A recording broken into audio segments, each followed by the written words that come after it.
The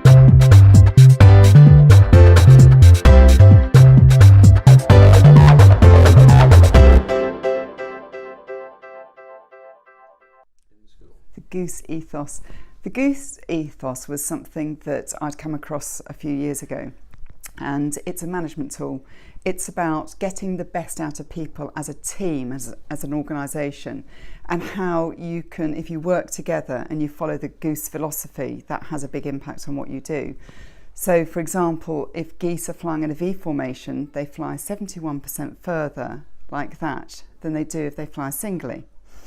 So having heard about it, I kind of stored it in my mind and thought, if I ever become a head, I'm going to use that within school and adapt it for life within school, which is what we've done here at Upton.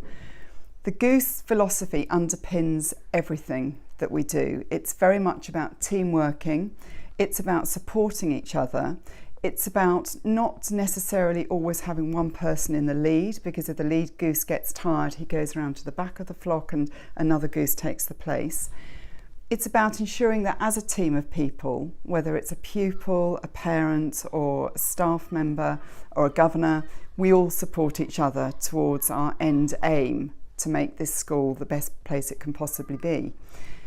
It's a very democratic process. We have children who are voted as Goose of the Week, and the class themselves have to vote on which child they feel has been the most supportive team member, and this works very positively. And in fact, when we actually had Ofsted in 2015, they commented to us about how democratic it was and how it supports life in modern Britain.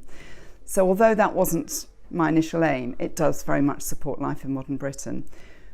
We really feel that using the Goose Ethos is very instrumental to making the children realise, what they can do. They have Goose Awards, we have Goose Certificates, and in the celebration assembly, when the children are presented with the Goose Award, they then make the V formation. It's very positive. We are delighted that the children enjoy it so much and that it actually really means something to them. So if you go into any of the classes, the children will be able to explain to you about how a goose works, what happens if a goose gets sick, how they fly together, and why as an organisation it's important that we as a school follow that philosophy.